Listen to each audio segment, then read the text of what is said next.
안녕하세요. 기업을 위한 법률 백신 로백스 대표 변호사 김기동입니다. 오늘은 저희들이 유튜브를 긴급 편성하게 되었습니다. 지난주 금요일 2월 6일이었죠. 밤에 우리나라 두 번째 큰 가상자산 거래소 비스에서 큰 사고가 생겼습니다. 비트코인을 오입력하는 바람에 순식간에 시장에 그것이 물량이 풀렸고, 그로 인해서 가격이 패닉 세일이 이루어지고 가격이 급락하는 사태가 발생했습니다. 그 사태로 여러 가지 글들이 올라오고 기사가 나고 있어가지고 제가 인주 토요일 날 글을 하나 SNS에 올렸습니다. 그렇게 오인력 받은 사람들이 처분한 경우 가격에 무죄가 났다, 범죄가 안 된다는 취지의 글이 올라왔기 때문에 제가 그 판례는 오래된 판례고 수년간의 가상자산에 대해서 법적 성격이 많이 바뀌고 있고 범죄가 될 여지가 있다 그런 취지의 글을 올렸습니다. 그러다가 오늘 월요일 출근을 하니까 이 가상자산 이 비썸 사고가 점점 사태가 커지고 있어가지고 저희 유튜브 로백스에서 한번 쟁점을 한번 정리해 줬으면 좋겠다는 요청이 많아서 우리 구성원들과 함께 급하게 한번 영상을 찍어보고자 합니다. 이 사건은 크게 쟁점이 세 가지입니다. 잘못 입력된 비트코인을 처분한 사람들, 그 사람들의 민형사 책임이 있느냐 없느냐. 두 번째는 비썸의 내부 통제 문제입니다. 어떻게 내부 통제 시스템을 운영해왔기에 이런 잘못된 사고가 발생했느냐. 더 나아가서 지금 우리 금융당국의 감독 체계는 어떻게 되고 있느냐, 감독 체계가 제대로 작동하고 있느냐, 이런 또 두 번째 문제가 있습니다. 세 번째는 이런 사람들이 시장에 물량을 풀면서 패닉셀이 일어나서 비스면서 가격이 순간적으로 15% 가까이 급락을 해서 피해를 봤습니다. 이 피해 보상의 문제에 대해서 비스면서 대책을 발표했지만은 그 피해 보상이 적정한지 이런 문제에 대해서 논란이 될 수가 있습니다. 이 세 가지 쟁점에 대해서 세 분들과 같이 이야기를 나누겠습니다. 처음 도와주실 분은 우리 김단 변호사입니다. 김단 변호사는 코비드 가상자산 거래소에서 5년 이상, 5년 2개월간 법률팀장으로 근무했기 때문에 이 가상자산의 전문가일 뿐만 아니라 거래소의 내부 사정을 잘 알고 있기 때문에 오늘 큰 도움을 주실 것입니다. 두 번째 도와주실 변호사님은 고지철 변호사님입니다. 가상자산에 관한 형사사건을 많이 경험해왔기 때문에 법리적인 면에서 도움을 주실 것입니다. 세 번째는 우리 금감원의 국장으로 계시다가 최근에 퇴직하신 이창훈 국장님입니다. 고문님, 우리 로백스 고문으로 계시는데요. 이 금융당국의 감독 시스템, 또 거래소의 내부 통제에 대해서 전문가적 식견을 말씀해 주실 것입니다. 세 가지 쟁점에 대해서 얘기하기 전에 먼저 독자들을 위해서 비썸 사태에 대해서 우리 김단 변호사가 팩트를 좀 한번 정리를 해 주시죠. 네, 사건은 2026년 2월 6일 금요일 저녁에 발생한 것으로 알려져 있는데요. 비썸에서 이제 이벤트로 2,000원씩 지급을 하려다가 실수로 2,000 BTC를 지급하는 사건이 발생했습니다. 695명에게 약 60조 원 규모의 비트코인이 전산상으로 뿌려진 건데요. 이제 많은 분들이 이제 어떻게 이런 일이 일어날 수 있었는지 우려하고, 그리고 이렇게 오지급이 일어나고 나서 패닉셀이 동시에 발생하면서 이제 17% 이상 급락하였습니다. 비썸 거래소 내부에서만 이렇게 급락하는 사태가 발생하고, 그리고 이제 외부로 출고되는 사태도 발생을 해가지고 이제 이런 사태가 어떻게 가능한지, 이제 자산을 거래소에 맡길 수 있는지 우려하는 분들이 많이 계시고, 그리고 이렇게 내 지갑에 들어왔을 때 팔지 않으면 손해가 아닐까? 이렇게 팔아도 되는 거 아닌가? 궁금해하시는 분들이 많이 계셔가지고 이제 대표님과 이제 국장님, 변호사님들을 모시고 이 부분에 대해서 이야기를 해보려고 합니다. 이 사건의 발생은 밑에 시군이 원을 입력할 걸 단위를 잘못해서 비트코인 BTC 입력한 게 잘못된 거죠? 네, 맞습니다. 예, 그리고 아까 17% 급락해서 약 8,111만 원까지 추락을 했는데, 이게 전 세계 비트코인 유통량이 약 3%에 달한다고 하는데 맞는 얘기인가요? 지급 물량이 이제 60조 원 가량 지급했으니까 그게 전체 전 세계 유통량의 3%에 달하는 것을 오지급했다. 네. 그리고 잘못 입력된 수량이 비썸의 자체 보유하고 있는 약 4.6만 개 13배가 넘는 수치라고 보도가 되고 있는데 그것도 맞는 얘기일까요? 네, 보도에 따르면 사실인 것으로 보입니다. 사태의 개요는 이렇게 되고 이 사건이 발생하고 나서 비썸 측에서 자체 수습책 대책을 발표했죠. 그것도 한번 소개해 주시죠. 네, 빗썸이 자체 보상안을 마련했습니다. 그래서 빗썸 측 발표를 보면은 이제 오지급된 코인의 99.7%는 이미 회수를 마친 상태라고 발표했고요. 그리고 이미 뭐 팔거나 이전된 나머지 0.3% 코인에 대해서는 거래소 고유 자산으로 채웠다고 발표를 했습니다. 그래서 이제 그것뿐만이 아니라 보상 대책도 발표를 했는데요. 이제 우선 시세 급락으로 패닉셀로 인해 손해를 보신 분들에게는 이제 100% 손해금 차익, 매도 차익의 100%에 대한 손해금과 이제 위로금 10%를 더해 110%를 보상해준다고 밝혔고요. 또 사고 당시 앱과 앱에 접속 중이었던 모든 분들에게는 위로금 2만 원을 그리고 일주일간 모든 거래 수수료를 0원으로 하겠다고 발표했습니다. 보상안에서도 아직 확실하게 해소되지 않은 부분도 있는데요. 이제 그 손해액을 산정하는 매도 차익에 어떤 시점의 가격을 기준으로 하는지에 대해서는 아직 명확하지 않은 것으로 보여서 이 부분이 조금 더 투명하게 공개되어야 할 것으로 생각하고 있습니다. 그리고 또 비썸 자료를 보니까 향후 유사 사고를 대비해서 1,000억 원 정도 펀드를 조성하겠다 이런 내용도 발표했네요. 네, 맞습니다. 예. 그런 일단 사안은 이 정도 언론에 많이 보도됐으니까 이 정도로 설명을 드리고 첫 번째 쟁점에서 이 오송금, 오임령된 이 비트코인을 일부 시장에 판 사람들이 있습니다. 그 판 사람들에 대해서 형사 책임이 어떻게 되는지 이게 우리 고변 원사님께서 한번 설명해 주시죠. 오지급된 코인을 매도한 사람들에 대한 형사 처벌과 관련해서 과거 판례들이 좀 존재를 하는데요. 그 부분에 관련해서는 시청자 여러분께서도 조금 인지하고 계시는 부분들도 있을 것 같습니다. 여기서 먼저 설명을 드리자면 형사적으로 봤을 때 그 비트코인을 뭐 다른 계좌로 이전을 하든지 뭐 판매를 한 처분 행위가 문제가 될 수 있는데 횡령죄나 배임죄 성립 여부가 문제가 되고 있습니다. 이 부분 관련해서는 과거 판례이기 때문에 시청자 여러분께서도 많이 아시는 내용이 있을 것 같습니다. 좀 정리해서 말씀을 드리자면 우선은 오송금된 비트코인을 이미 처분한 행위에 대해서 횡령죄는 성립하지 않는 것으로 과거 판례에서는 판단을 하고 있었습니다. 이는 착오로 송금된 예금을 처분하는 경우에는 횡령죄가 성립하는 것과는 좀 다른데요. 거기서는 이제 비트코인이 재물에 해당하는지 여부가 차이를 만드는 요소라고 볼 수 있습니다. 횡령죄는 타인의 재물을 보관하는 자가 그 재물을 횡령하거나 반환을 거부할 때 성립합니다.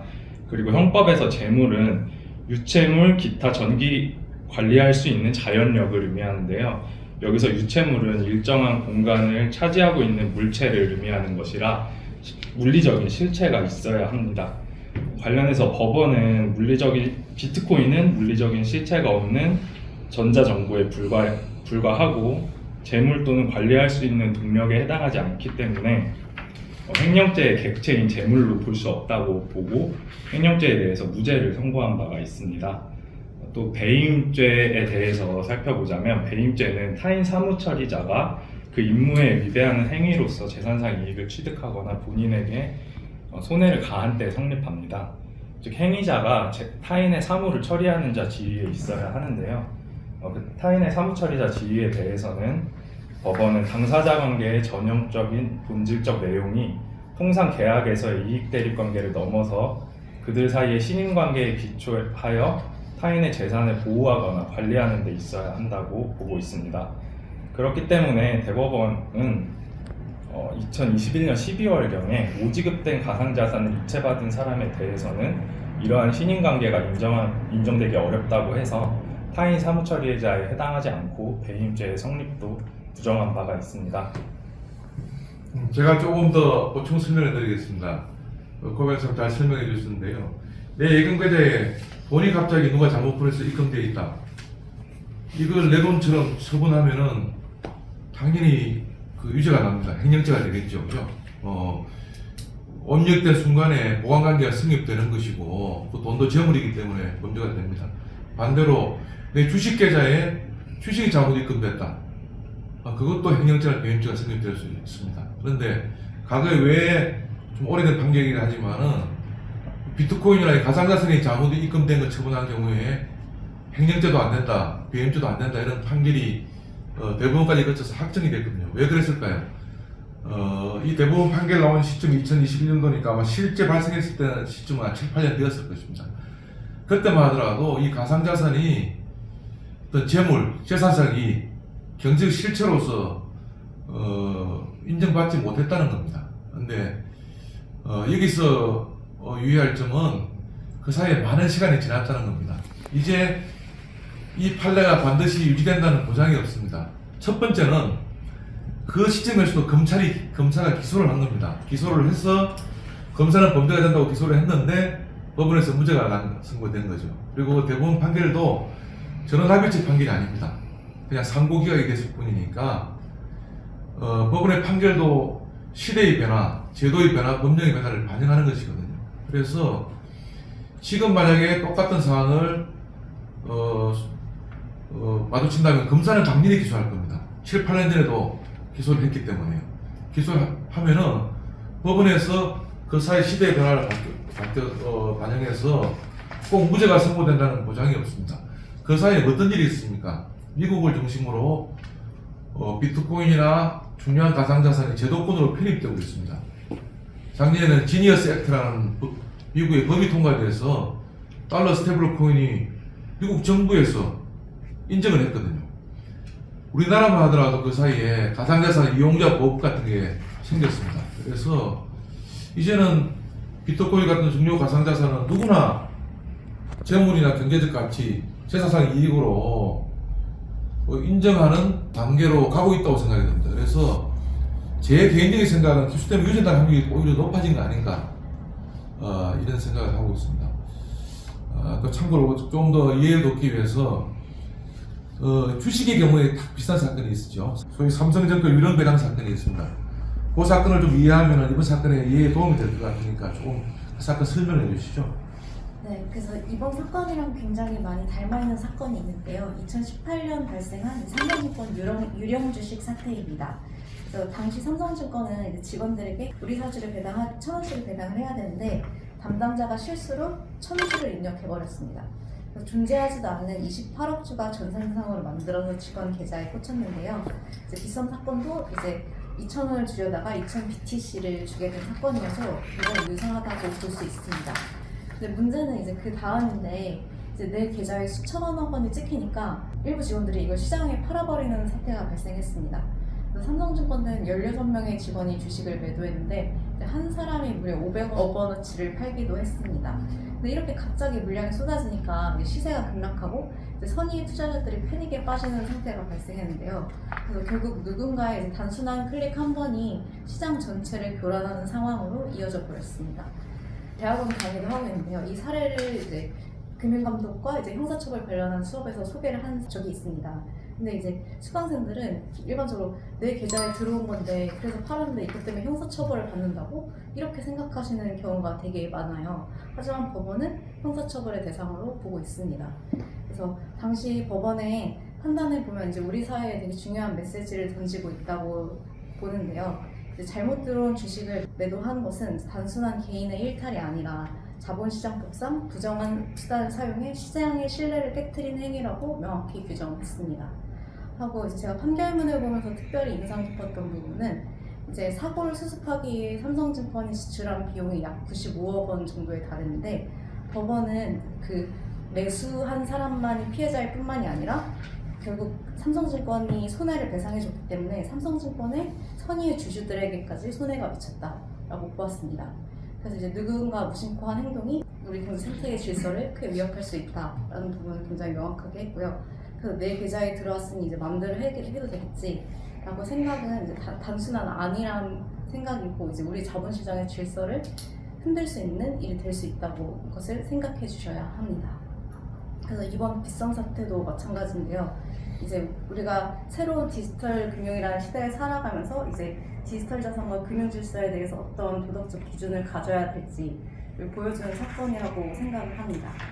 삼성증권 사태랑 조금 차이점이 있으면 삼성증권 사태는 자본시장법이 적용이 되었는데 그 자본시장법에 따라 부정거래 행위와 시장질서 교란 행위라는 행위로 이제 처벌을 받았습니다. 근데 지금 가상자산 이용자보호법 같은 경우에는 이제 부정거래 행위에 관한 조항은 들어왔지만 이제 시장질서 교란 행위에 관한 조항은 들어오지 않아가지고 이제 본건 거래가 부정거래임을 입증하지 못하면 자본시장법보다 처벌하기가 훨씬 더 까다롭고 어려울 수 있습니다. 근데 이제 대표님께서 말씀해 주셨던 것처럼 이제 비트코인이 많이 거래되고 우리 사회에서 이제 중요한 경제적 가치로서의 위치를 갖기 때문에 충분히 보호받아야 할 사회적 법익이라고 생각이 되고, 그런 점에서 이제 좀 법원도 전향적인 결정을 내릴 수 있는 가능성이 굉장히 열려 있다라고 판단합니다. 김 변호사 설명을 들으니까 정말 평행이론이 생각납니다. 이 주식과 비트코인이라는 그 대상만 차이가 나지만은 형태는 똑같은 것 같습니다. 근데 이제 제가 조금 전에 횡령배임 때도 이제는 성립될 여지가 있다는 말씀을 드렸지만은 김 변호사 설명을 들으니까 가상자산 이용자 보호법 위반도 한번 검토가 필요하다는 생각이 듭니다. 사실 1차적인 책임은 우리 빗썸 측에서 직원의 실수, 내부 통제 시스템의 부실, 관리 책임에서 비롯된 거지만 결국 가격이 폭락하게 된 직접 원인 제공한 거는 오염력된 비트코인을 파는 사람 아니겠습니까? 도덕적으로도 그걸 판단하는 게 쉽게 생각할 수 있는 행동은 아니죠. 그죠? 자기 비트코인이 아닌데 잘못 입력된 걸 뻔히 알면서 팔았으니까요. 급히 매물로 내보는 바람에 단시간이지만 빗썸에서 비트코인 가격이 급락을 했거든요. 급락의 원인을 직접 제공한 사람은 처분한 사람입니다. 그 사람들의 행위가 가상자산 이용자법 위반이 안 되겠느냐? 가상자산 이용자법 자본시장법 조문을 거의 그대로 가져왔거든요. 그죠?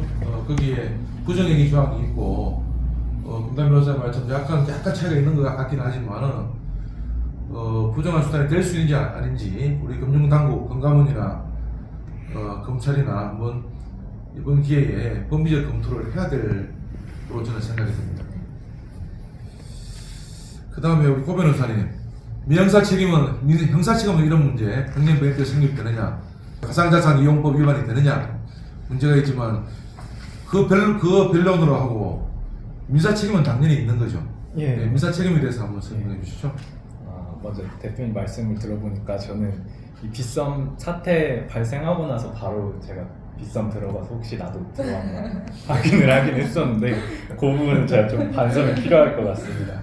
분명히 도덕적으로 잘못된 문제이고 이와 관련해서 그 민사적으로 책임을 물을 수 있는 거는 거의 명백해 보입니다. 민사상으로 그 부당이득 반환 청구라고 해서 그 법률상 원인 없이 재산상 이익을 얻은 경우에는 부당이득 반환으로서 반환을 청구할 수가 있는데요. 이 사안도 마찬가지로 법률상 원인 없이 그 계좌 소유주들이 이익을 얻었음을 명백하기 때문에 부당이득 반환 청구는 가능할 것 같습니다. 그리고 제가 여기서 주목한 거는 그 부당이득의 반환 범위에 대한 것인데요. 이 사건의 발단을 먼저 보자면은 그 DC인사이드라는 사이트에 미국 주식 갤러리가 있습니다. 근데 거기서 어떤 유저가 내 계좌에 2천억 들어왔는데 이거 어떡하냐라고 하고 그 다음에 뭐 일부 매도했다는 글까지 올리고 지금은 다 삭제된 상황인데요.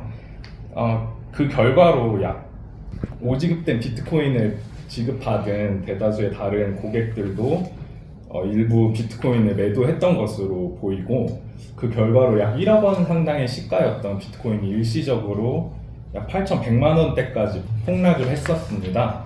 이처럼 시가 변동이 매우 심하기 때문에 그 부당이득 반환의 범위가 과연 매도를 하였을 때 받은 이익 상당인지 아니면 비트코인 원물인지 그 당시의 시가인지가 불분명할 수가 있습니다. 관련해서 법령을 살펴보면 부당이득 반환은 원물 반환이 원칙이고 그 반환이 온전하지 않은 경우에만 가액을 갚도록 하고 있습니다. 또 선의의 수익자는 받은 이익이 현존 한도에서 반환 의무를 부담하고 악의 수익자인 경우에는 반환 이익에 이익을 붙여서 반환하고 손해가 있는 경우에는 그 손해까지 배상을 하여야 합니다. 여기서 선의 악의는 굿, 이블 같이 좋고 나쁨에 대한 것이 아니고 법률상 원인이 있었는지 없었는지를 알았느냐 몰랐느냐가 바로 선의와 악의를 구분하는 기준이 됩니다. 여기서 매도자들에 대해서 매도자들은 만약에 빗썸이 매도자들에게 이제 부당이득 반환을 청구를 한다면 매도자들은 법률상 원인이 없는 거를 나는 몰랐고 비트코인을 매도해서 받은 금액이 현존 이익이다라고 해서 반환 범위를 최대한 축소 주장을 할 수가 있겠고, 또 이 사안이 빗썸의 과실로 일어난 일이기 때문에 나한테 부당이득 반환을 청구하는 것은 그 범위 이상의 부당이득 반환을 청구하는 것은 신의식상 부당하다라고 주장을 해볼 수는 있을 것 같습니다. 관련해서 주목할 만한 점은 과거에 국내 5대 거래소 중에 하나에서 유사한 사건이 발생했던 적이 있었습니다. 아마도 코인원이었던 걸로 보이는데 2018년 10월경에 발생한 사건이고 비교적 최근인 작년 중순경에 2심 대법원 판결까지 선고됐던 걸로 확인되고 있습니다. 구체적으로 사안을 살펴보면 차감되었어야 했던 비트코인이 거래소 내부 전산상의 오류로 인해서 회복이 됐었고, 이로 인해서 그 코인원에서는 그 회복된 비트코인의 반환을 청구한 사건이었습니다. 이에 대해서도 앞서 말씀드린 것처럼 이제 거래소 측에서는 비트코인 원물을 반환을 하라고 청구를 했고, 매도자들은 이제 거래소의 과실로 인한 것이기 때문에 신의식상 부당하다는 주장을 했었습니다.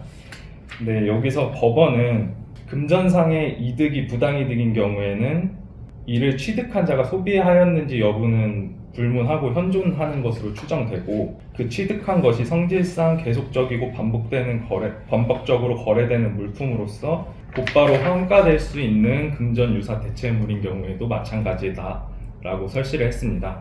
그리고 비트코인은 이러한 금전 유사 대체물로서 피고들, 그러니까 매도하였거나 계좌가 회복돼서 이를 이전한 사람들이 이를 처분했는지 여부와는 불문하고 현존하는 걸로 추정된다고 하였습니다. 그로 인해서 거래소 측이 청구했던 비트코인 원물 반환 청구를 모두 인용을 하였습니다. 또 구체적으로 설시를 하고 있지는 않은데 아마도 악의의 수익자임을 인정하고 선의에 해당한다 하더라도 현존 추정 법리를 통해서 원물 반환하여야 한다고 판단을 한 것 같습니다.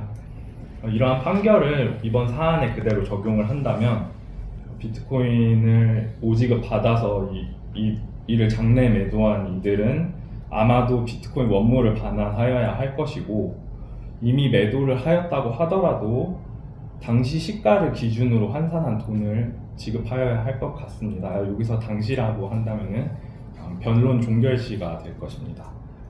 그렇기 때문에 매도자들에 대해서 도덕적으로 매도한 자들에게 책임이 있는 것도 분명하고, 민사적으로도 이들에 대한 비트코인 원물을 반환 청구를 할 수 있으므로 민사상 책임은 분명히 존재한다고 보입니다. 민사 책임에 대해서 결론적으로 제가 정리를 하면은 그 오염된 비트코인을 가지고 있는 사람이 그 비트코인 원물을 그대로 반환해야 될 거고요. 예. 만약에 처분을 해서 돈으로 매도자금을 가지고 있다면은 그 돈으로 가액 반환이겠죠, 그죠? 네, 가액을 반환해야 민사 책임이 있다, 이런 뜻이죠. 네. 송금된, 오입력된 비트코인을 처분한 사람의 민항사 책임은 이 정도로 하고요. 지금 사실은 국민들, 시청자들이 관심을 가지는 거는 이 빗썸 내부가 도대체 어떻게 됐기 때문에 이런 일이 발생했는지 궁금해하고 있습니다. 사실은 금융 시스템은 실물이 움직이는 거하고 전산상 입력은 좀 분리되어 있습니다. 정권에서도 마찬가지고 우리 주식 거래하는 거래소도 마찬가지고, 그런 것들을 국민들이 잘 이해를 못하기 때문에 어떻게 실물이 없는데 빗썸이 가지는 물량보다 훨씬 많은 물량을 아무래도 리워드 보상이라 하지만은 그렇게 오염력을 할 수 있느냐, 거기에 대해서 근본적으로 의문을 많이 제기하고 있습니다. 그리고 그렇다 하더라도 뭔가 내부에 걸러지는 시스템이 없느냐, 통상 그걸 POR이라고 하죠. Proof of Reserve. 준비금 증명. 가진 물량보다 초과하는 주문을 내면은 아예 거래가 안 되게 하는 그 기본적으로 거래소 시스템인데, POR 시스템 같은 게 작동이 안 된 거 아니냐, 이런 의문을 제기하고 있습니다. 그래서 우리 김남 변호사가 코빅 거래소에서 근무를 하셨으니까, 빗썸을 정확하게 모르다 하더라도 코빗 같은 데는 어떻게 되고, 업비트는 어떻게 되고, 도대체 가상화살 거래소는 그렇게 엉망이지는 없고 나름대로 시스템이 작동하고 있을 건데요. 알고 있는 범위 내에서 거래소 시스템이 어떻게 작동되고 있는지, POR 시스템이 어떻게 되는지 한번 설명해 주시죠. 그래서 이제 많은 분들이 이제 오해하시는 게 이제 내가 비트코인 거래소에서 비트코인을 사면 그 즉시 이제 내 블록체인 지갑에 코인이 들어온다 이렇게 생각을 하시는 것 같은데요. 실제로는 이제 그런 방식으로 운영되는 것은 아닙니다. 이제 가상자산 거래소에서의 이제 매도매수 체결은 블록체인 위에서 일어나는 게 아니라 거래소의 내부 전산 서버에서 일어납니다. 그래서 이제 거래소를 이용하시는 분들은 이제 비수탁형 지갑을 사용하는 게 아니면은 이제 거래소 소유의 지갑을 이용하시게 되고요. 그래서 이제 이용자 지갑, 이제 거래소 지갑이 별도로 분리 보관해서 관리가 되고 있습니다. 그래서 저희가 이제 거래소 앱에서 보는 비트코인 수량이나 이제 원화 잔고는 사실 데이터베이스 상의 수치라고 보시면 됩니다. 근데 왜 이렇게 하는지를 살펴보면요. 속도와 수수료 때문에 이렇게 운영을 하고 있는데요. 이제 진짜 비트코인으로 거래를 하면은 이제 노드 간 합의에 따라서 원장이 작성되기 때문에 이제 실시간 결제가 사실상 쉽진 않습니다. 그리고 매도 매수가 즉시 체결되어야 하는 거래 시스템에는 적합하지 않고요. 그래서 이제 증권사랑 동일하게 전산 시스템을 사용하고 있습니다. 그래서 지금 중앙 인프라에도 블록체인 시스템을 도입하려고 하는데요. 이때도 실시간 총액 결제가 불가능하고 T+0, 그러니까 당일 결제만 가능하다 이렇게 말을 하는 것도 이제 노드상의 합의로 인해서 이제 트랜잭션이 발생해야 되기 때문에 실시간 결제는 어려운 측면이 있습니다.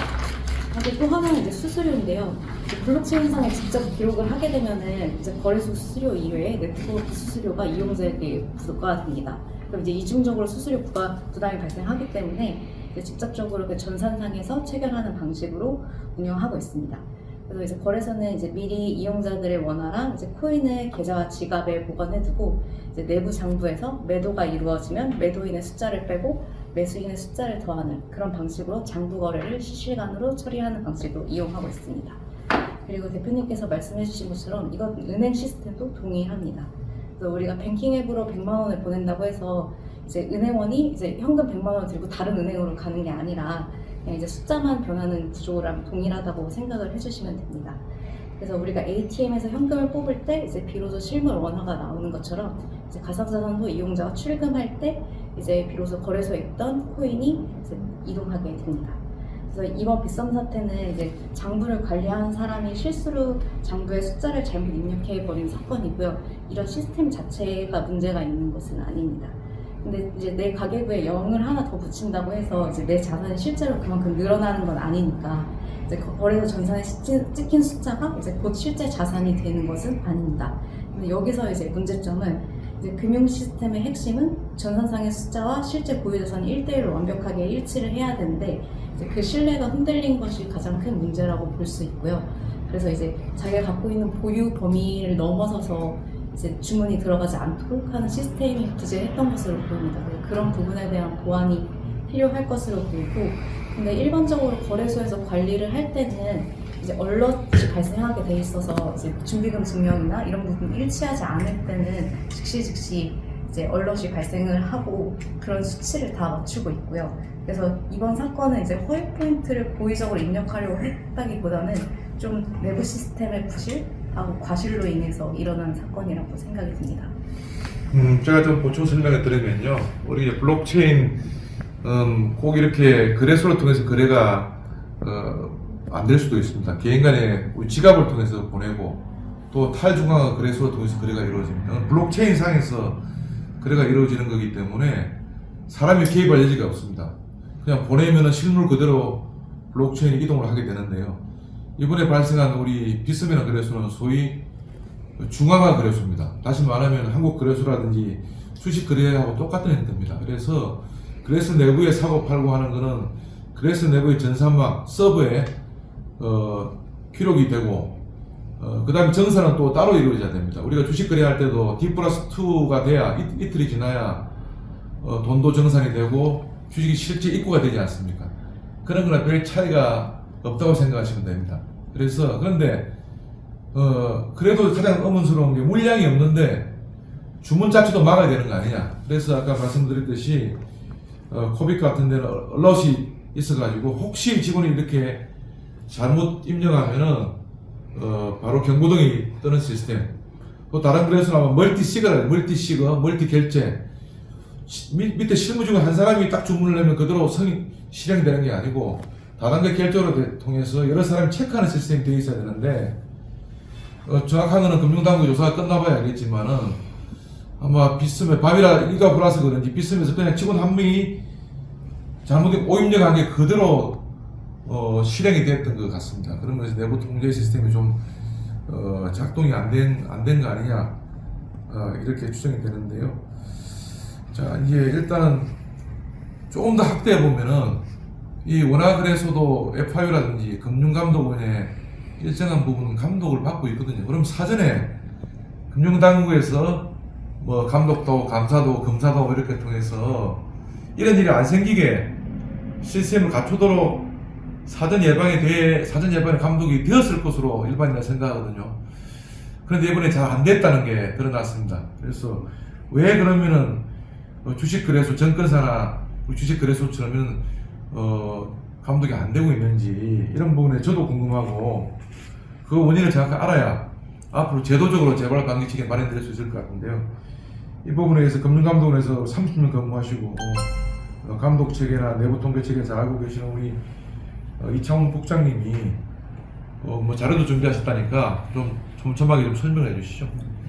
가상자산 회사에 대한 감독은 아무래도 기존에 있었던 업금별 감독에 대해서보다는 훨씬 더 느슨합니다. 기존 그 감독 체계는 은행에서는 은행법, 증권회사에 대해서는 자본시장법, 그리고 보험회사에 대해서는 보험회사법들이 별도로 존재합니다. 그리고 이 회사들이 공통적으로 문제가 있을 수가 있는 게 지배구조, 내부 통제 이 부분들에 대해서는 별도 업금법 외에 별도로 법을 둬가지고 여기 대해서는 좀 더 촘촘하고 강하게 통제를 할 필요가 있다. 그래서 금융회사 지배구조법이 별도로 있습니다. 그리고 또 소비자 보호 문제가 있습니다. 이번 이 문제도 소비자 보호를 위해서 어떻게 해야 될지를 좀 더 고민을 해야 되는 부분이기도 한데 가상자산 이용자 보호법이 있긴 하지만 보상이라든지 이런 부분들에 대해서 더 촘촘하게 하려면 이 부분도 금융소비자보호법으로 편입돼야 되는 거 아니냐 뭐 이런 논의들도 있고 앞으로는 이 부분들이 좀 더 강화될 것 같습니다. 말씀드렸던 것처럼 업금법도 가상자산에 대해서는 감독이 제대로 아직 이루어지지 못한 상황이고 그 다음에 전체를 다 통제할 수 있는 금융회사 가상자산에 대한 지배구조나 내부 통제에 대한 부분도 아직은 제대로 촘촘하게 규제가 되지 않고 있습니다. 소비자 보호도 마찬가지고요. 그리고 이 내부 통제 관련해 가지고는 저한테도 많은 이제 질문들이 들어왔는데 그 부분들을 좀 정리를 해드리면 이 부분이 좀 의문들이 좀 해소가 되지 않을까 싶습니다. 이번 그 사건에 대해서 한마디로 정리를 하면 내부 통제 사고가 어떻게 금융시장 가상자산 시장 그 생태계에 큰 영향을 미치고 자산 정합성에 문제를 일으킬 수 있는지를 제대로 보여주는 상징적인 사건으로 앞으로 의미가 부여될 것 같습니다. 저한테 들어온 질문들을 좀 정리를 좀 해보면 어떻게 2,000원을 주려고 했다가 막 약 62만 BTC가 나가는 이런 이제 기술적으로 어떻게 이기는 게 가능할 수 있느냐 이제 이런 질문들이 들어왔습니다. 그래서 의뢰는 블록체인 네트워크에 즉시 기록되는 온체인 방식이 아니라 앞에서 이제 김단 변호사도 이야기를 했지만 그래서 내부 데이터베이스의 숫자로만 이렇게 정리가 되는 오프체인 장부 방식을 사용하고 있습니다. 이번 사고는 관리자 보상 기능에서 숫자를 입력할 때 소스 코드상의 비정상적인 수량을 차단하는 하드캡이라고 하죠. 그런 로직이 없었든지 아니면 작동이 제대로 안 돼가지고 발생한 전형적인 패핑거라고 하지 않습니까? 그렇죠? 손이 뚱뚱해서 이게 잘못 눌러가지고 엉뚱한 주문이 들어가는 이제 그런 전형적인 사고입니다. 다음으로 또 제가 질문받은 건 유형 코인이 실제 비트코인 네트워크에서 새로 발행된 건가? 실제 발행이 됐느냐? 그게 뭐 팔렸느냐? 이제 이렇게 이야기를 하는데 그건 아닙니다. 비트코인 프로토콜 자체는 뭐 건재하다고 볼 수가 있고요. 다만 비썸 내부의 데이터베이스에 이렇게 쉽게 이야기하면 가짜 잔고가 생성됐다 이렇게 보시면 될 것 같습니다. 문제는 이 가짜 숫자를 가진 이용자들이 시장에서 실제 매도를 진행하면서 비썸 내의 BTC 가격이 다른 거래소 대비 한 15% 정도 급락을 하는 이제 이게 실질적인 시장 영향을 미친다는 게 문제인 거죠. 앞에서 이제 김담 변호사도 설명을 했는데 온체인 방식하고 오프체인 방식으로 이제 거래에 대해서 기록하는 방식에 대해서 잠깐 좀 설명을 드리면 온체인 방식은 기록 방식이 블록체인 네트워크의 기록을 직접 하는 부분입니다. 블록체인이 생성되고 하는 부분이죠. 그에 비해서 이제 오프체인 장부상으로만 왔다 갔다 하는 부분은 그래서 내부 데이터베이스에 숫자로만 이렇게 얼마가 들어왔다 나왔다 이렇게 기록만 하는 부분입니다. 장단점을 비교를 해보면 온체인은 투명합니다. 있는 그대로 다 그대로 기록을 하게 되니까요. 그 다음 조사 기풀 가능합니다. 이런 장점이 있고 오프체인은 처리 속도가 빠릅니다. 바로 그 숫자만 바꾸면 되니까요. 그리고 수수료도 뭐 절감이 될 수 있습니다. 가스비라고 하죠. 그런 부분이 절감이 될 수 있고. 근데 이제 위험 요인 측면에서 보면 온체인은 처리 속도하고 비용 문제가 있고, 그 오프체인 같은 경우는 내부 통제 실패하면 이번 사건처럼 유령 장고가 발생하는 이런 문제가 있습니다. 이렇게 보면 기술적으로 이 결함이 시스템 통제가 제대로 안 되는 완전한 실패 사건이라고 볼 수 있는 부분이고요. 그 다음에 아까 대표님께서 말씀하셨던 것처럼 POR이라고 이야기하죠. 장부상에 어느 정도 잔고가 있으면 실제로 준비금을 이 정도 가지고 있다는 이제 증명할 수 있는 제도인데요. 이게 있는데 왜 이런 문제가 발생했느냐. 그리고 비선 같은 경우에는 POR을 정기적으로 공시를 해왔습니다. 그런데도 왜 이번 사고를 막지를 못했나. POR은 신뢰를 위한 필요 조건입니다. 충분하다고는 볼 수 없는 거죠. 거래소들의 POR은 분기별로 자산 보유량을 확인하는 사후 검증 성격입니다. 지난 분기에 말을 기준으로 해봤더니 얼마가 됐더라 이렇게 볼 수 있는 거죠. 그래서 이제 비정상적인 자산 변동이 일어나는 순간 거래를 즉시 차단하는 실시간으로 하드 스톱을 시켜야 됩니다. 그런데 이런 통제 기능이 제대로 작동하지 않은 것 같습니다.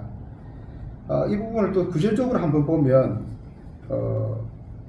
이 부분이 일반 직원들에 의한 부분이 아니라 그 윗선에서 발생했다는 겁니다.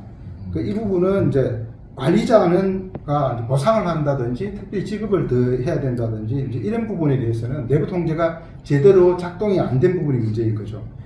운영 편의를 위해 가지고 관리자 기능에서는 일반 이용자에게 적용되는, 그러니까 일반 내부의 직원들한테 적용되는 엄격한 보안 로직이나 상한선이 적용이 되지 않은 문제가 있는 것 같습니다. 이 부분들을 위해서 보통 두고 있는 게 다중승인 제도입니다. 그의 자산이 움직일 때는 2명 이상 상호 확인을 하고 4개의 눈이라고 그러죠. 4I 원칙이 작동해야 되는데 이런 부분이 없었던 겁니다.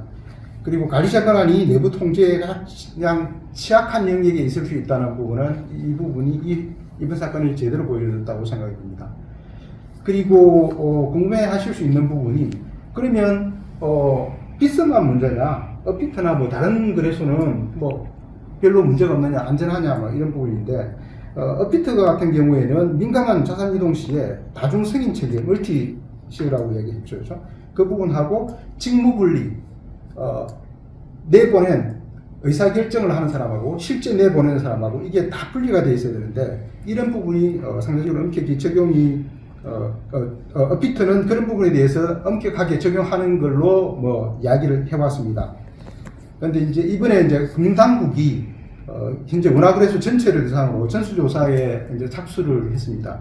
그래서 이렇게 되면 각 거래소가 관리자의 권한에 대해서 예외 상황을 어떻게 두고 있는지 이런 부분들도 다 보게 될 것입니다. 그리고 이 부분이 실시간으로 정합성을 갖췄는지 그 부분에 대한 검증을 하게 될 것 같습니다. 앞으로 감독 당국이 어떤 발표를 할지 지켜봐야 될 부분입니다. 그리고 제가 보면서 거래소의 앞으로 내부 통제 건전성을 어떻게 체크할 거냐에 대한 부분을 조금 이제 고민들이 있을 텐데요. 앞에 제가 설명드린 부분을 좀 정리를 하자면 시스템상으로 하드캡이 있어야 됩니다. 비정상적으로 수량이 예를 들어서 일상적으로는 한 10 정도의 숫자가 들어가는데 뭐 1억이 들어간다든지 이렇게 되면 그 부분들에 대해서 물리적으로 바로 차단이 될 수 있는 이런 시스템이 있어야 될 겁니다. 그리고 지급을 하는 실행자하고 승인하는 단계별로 포아이 4개 4개까지는 안 되더라도 적어도 3개 정도의 차단될 수 있는 그런 장치를 둬야 될 것 같고요. 그 다음 실시간 정합성에 대한 문제입니다. 데이터베이스 잔고가 변경될 때 실제 지갑보다 보유량하고 즉시 대조를 해서 이 부분을 확인할 수 있는 장치가 있어야 될 것 같고요. 그 다음 킬 스위치, 사고 인지 후에 즉각 전산 시스템이 차단될 수 있도록 이런 장치들이 마련되어야 될 것 같습니다. 이창훈 국장님이 아주 자세히 꼼꼼히 도표를 보면서 설명해 주시가 많은 도움이 되는데요. 다시 우리 시청자분들 이해를 돕기 위해서 이것이 무슨 비트코인에 일단 실체가 없다거나 이런 것으로 논리적 비약이 돼서는 안 될 것 같습니다. 거래소에서 비트코인 없는 비트코인을 만들어내는 게 아닙니다. 비트코인은 시스템에 의해서 채굴이 이루어지죠. 밖에 연산식을 다 풀면 비트코인이 채굴되는 거고, 거래소에서 뭐 포인트를 입력한다고 해서 비트코인이 만들어지지가 않습니다. 근데 왜 거래소는 그런 비트코인이 필요하냐? 거래소도 여러 가지 거래를 하고 할 때 비축 준비금 같은 게 필요하기 때문에 시장 밖에서 오버 더 카운터 장외 시장이라든지 다른 거래소에서 돈을 주고 비트코인을 사서 가지고 있는 겁니다. 근데 이제 가지고 있는 게 100인데 이번에 리워드 주면서 1000이라는 숫자가 잘못 입력된 거죠. 그러면은 그 900개 정도는 못 가지고 있기 때문에 결국 이행이 안 되는 문제가 생기는 겁니다. 그렇게 되면 그런 건데 그 전 단계에서 이제 사고가 발생한 거죠. 예를 들어 봅시다. 김단 변호사님.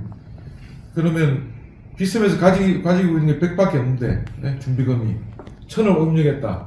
그러면은 100개까지 풀려나가다가 101개가 되면 어떻게 되죠? 그럼 나갈 수 있는 자산이 없어요. 나갈 수가 없게 되는 거죠. 거기 스톱이 되어버리는 거죠. 네. 그죠? 그런 두고, 그렇다고 해서 입력한다고 해서 어떤 비트코인이 만들어지는 건 아닙니다. 그리고 사실 이거는 아까 삼천지급 유령 배당 사건에서도 발생했지만 주식시장에서도 똑같은 일이 발생했거든요. 그래서 이거는 우리가 앞으로 이번을 계기로 더 내부 통제 시스템을 갖추고 당국에서 대책을 세워서 이 가상자산이 건전하게 발전해 나갈 수 있도록 해야 하는 계기가 되어야 될 것 같습니다. 왜? 우리 많은 국민들, 전 세계 사람들이 비트코인 같은 거를 자산으로 가지고 있지 않습니까? 그 자산을 잘 보존해주고 하는 것도 국가의 책무라고 저는 생각이 듭니다. 국장님은 이거 먼저 여쭤보고 싶었습니다. 일반인들이 우리 거래소에 대해서는 원래 FIU에서 가상자산 사업자 신고도 받고 감독을 행사하다가 그 다음에 이제 금융감독원에서 뭐 자본시장 조사국도 만들고 가상자산 조사국도 만들고 가상자산에서 감독권을 일부 행사하고 있는데요. 두 기관이 어떤 업무 분장이 어떻게 다르고 전체적으로 그러면 왜 주식시장이나 증권사나 주식거래소에 비해서 감독이 좀 차이가 나고 부족한 부분이 어떤 게 있는지 한번 정리해서 말씀해 주시죠.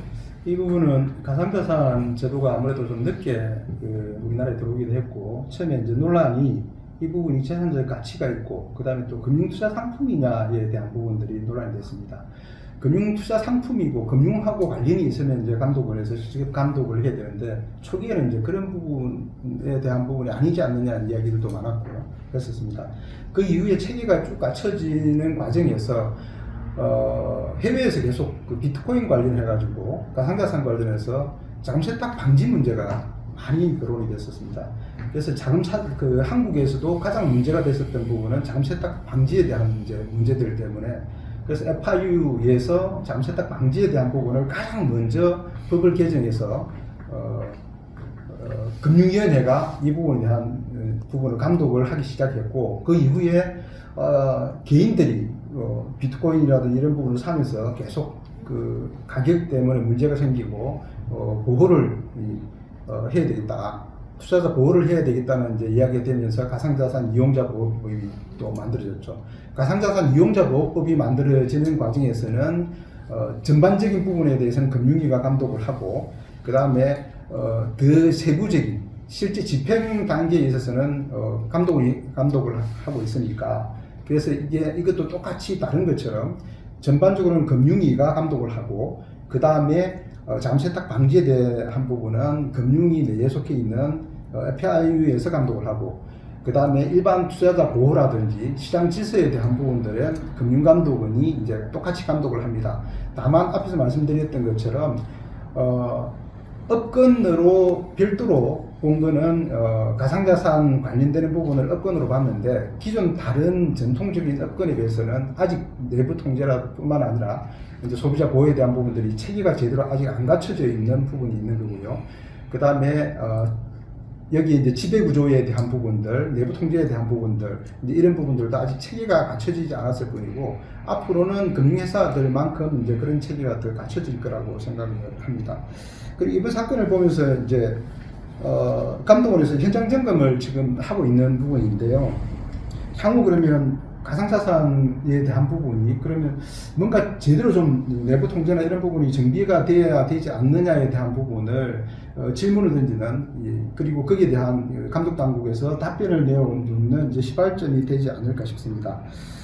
이번에 가서 현장 점검에 가서 가장 그러면 이제 궁금한 게 감독원이 뭘 볼까라는 부분들이 굉장히 궁금할 텐데요. 이번에 대해서는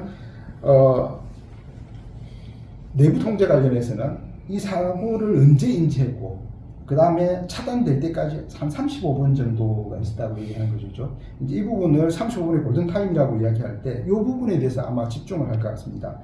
이 시간 동안 즉각적으로 킬 스위치가 왜 작동이 안 됐냐, 그리고 관리자 로그에 어떤 기록이 다 남아있는지, 누가 뭘 했는지, 조치를 했는지, 그런 부분을 이제 보게 될 거고, 그리고 이제 그래서 경영진은 이 시스템 관리를 여태까지 어떻게 했느냐.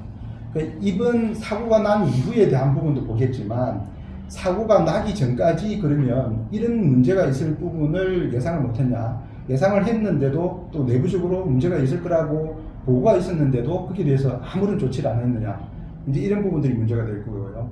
그럼 이렇게 이 부분들에 대한 정밀한 분석이 있은 이후에는 그럼 앞으로는 그럼 어떻게 될 거냐, 금융회사에 대한 부분을 이 부분은 기존의 금융하고 비슷한 성격에다가 플러스가 된 게 블록체인에 대한 부분들, 이 부분들이 같이 붙어 있는 거니까 그러면 금융회사보다도 더 강도 높은 정도로 우리 내부 통계에 대한 부분들 또 감독에 대한 부분들을 개입을 해야 되지 않겠느냐, 그렇게 생각이 바뀌는 계기가 될 수 있을 것 같고요. 특히 내부 통제와 관련해서는 당장은 금융회사까지는 아니더라도 앞으로 이 부분은 엄청나게 강화가 될 거고, 특히 이제 AML이라든지 이런 부분들, 잘못세탁 방지 쪽에서는 이 부분이 굉장히 강화될 가능성이 많다고 보입니다. 입장님, 이제 금융회사들은 업건별로 무슨 검사국 이게 있어가지고 수시검사도 하고 정기검사도 하지 않습니까? 그럼 가상자산 조사국이라는 거는 소위 가상자산 이용자보호법 위반 행위, 시세 조정 이런 것들을 투자자 보호를 위해서 단속하는 거하고 조사하는 부서고요. 금감원의 가상자산 거래소 같은 또는 가상자산 사업자를 상대로 뭐 정기검사나 수시검사나 이렇게 하는 저 파트가 있습니까? 자본시장을 기준으로 보면 일반적으로 감독원 내에 감독국하고 검사국으로 이렇게 나뉘고 그 외에 또 조사국이 별도로 있습니다. 일반적으로 감독국은 내부 통제라든지 이런 부분을 어떻게 해야 될 것인지에 대한 부분을 시스템을 설계를 하는 그 감독에 대한 감독 시스템을 설계하는 부분이고요. 검사에 대한 부분은 그 금융회사가 이 부분들을 제대로 지키고 있는지에 대한 부분을 합니다. 그리고 이제 조사국이라는 게 별도로 있는데 이 부분은 시장에서 불공정 거래가 이루어지는 데 대한 부분을 이제 감독을 합니다. 그러니까 여기 이제 지금 현재 상황에서는 감독원 내에 감독국하고 조사국 가상자산 관련해서는 두 개가 지금 있는데요. 감독에 대한 부분은 이제 가상자산 관련된 거래소를 포함해 가지고 전체 생태계에 대한 부분을 어떻게 감독을 할 것인지 그 부분에 대한 부분을 통제를 하고 있고, 그 다음에 조사국 내에서는 이 부분이 사실은 이제 검사국, 일반 그 금융회사에 대한 검사국 성격하고 시장에 대한 조사국 성격이 같이 포함돼서 거래소에 대한 검사가 될 수도 있고 조사가 될 수도 있겠죠. 이번 같은 경우는 이제 거래소에 대한 검사 형태가 될 텐데 이 부분도 조사국에서 아마 나갔을 가능성이 많을 것 같습니다. 직제를 보니까 금감원 직제를 최근에 보니까 디지털 감독 총괄국 같은 게 있던데요. 그러면 여기에 만약 감독을 한다 그러면은 가상자산 거래소 디지털 금융 감독국 이런 데서 해야 되는 건가요? 그 부분하고는 조금 다릅니다. 다른가요? 요즘 예전에는 이제 용어를 만들 때 지금은 이제 가상자산으로 다 통일되어 있지만 그 앞에는 뭐 크립토, 뭐 디지털, 뭘 써야 되는지 뭐 이런 부분들이 로 이렇게 이야기를 하다가 결국은 가상자산 이용자 보호법이 생기면서 가상자산으로 통일을 하는 걸로 되어 있고, 그 외에 훨씬 더 넓은 개념으로는 요즘 이제 IT 관련되는 부분들도 다 전체를 포섭하는 개념으로 디지털 개념을 쓰고 있지 않습니까? 그래서 이제 감독원 내에서 디지털이라고 이야기를 하는 부분들은 대부분은 뭐 IT 부분까지 다 포섭하는 그런 넓은 개념이라고 보시면 되고, 아직도 비트코인이라든지 이런 데 대한 감독에 대한 부분, 감독검사에 대한 부분들은 가상자산 감독, 가상자산이라는 이름이 들어가 있는 그쪽 부서에서 담당한다고 보시면 되겠습니다. 좀 이번 사태로 국민들이 많이 불안해하니까 우리 금융당국의 감독 체계도 이번 기회에 좀 이렇게 감명하고 좀 신뢰성 있게 구축돼야 초기 단계이지 않습니까? 좀 됐다고 하지만 그래서 정부 금융당국에서 행정지도를 통해서 사전적으로 좀 리드를 하면서 선도해 나가면서 이 시장이 건전하게 발전할 수 있도록 국민들이 좀 안심할 수 있도록 그렇게 했으면 합니다. 그다음 마지막으로 비스에서 피해자 보상안을 발표를 했습니다. 나름대로 고충을 가지고 한 것 같은데 그래도 지금 여러 가지 가상사건 사고가 많이 생겼던 사례를 보면은 보상의 범위, 보상 금액을 두고도 논란이 있을 수 있습니다. 일본의 오래된 그래서 마운트 곡스 사건, 곡스 거래소라는 게 있습니다. 유명한 사건인데 여기 해킹 사고가 발생해서 그 이용자들이 큰 피해를 봤거든요. 그래서 그게 우여곡절 끝에 해킹 한 걸 환수를 했고 환수를 해서 이용자들한테 돌려주는 과정에서 현물 보상을 해야 될지 또 돈으로 보상해야 될지 이런 게 많은 논란이 있습니다. 혹시 김담 변호사님 이거 관련해서도 예컨대 보상을 한다고 하지만은 김치 프리미엄 있지 않습니까? 네. 업비트가 미국에 있는 바이낸스나 코인베이스보다는 같은 비트코인 가격이 훨씬 높거든요. 그럼 어떤 가격을 기준으로 할 건지, 뭐 비썸 가격으로 기준으로 할 건지, 업비트 가격을 기준으로 할 건지 이런 것도 문제가 될 것 같은데요.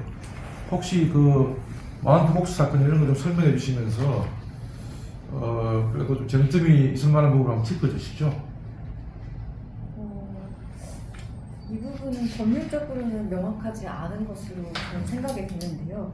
근데 합리적인 방안이라고 생각하면은 해당 거래소의 시점의 시세로 판단하는 게 좀 더 합리적일 것 같습니다. 제가 아는 것도 판례상 그런 판례가 있는 것으로 알고 있고요.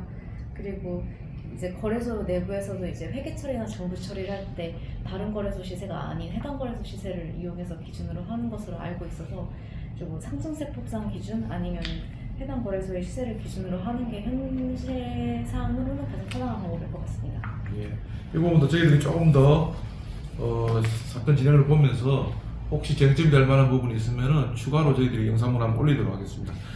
이 부분은 조금 예, 이제 예. 기존에 뭐 시세 조정이라든지 뭐 이런 부분들도 있었기 때문에 그 부분하고 좀 비춰서 한번 생각을 해보면 이번에 이제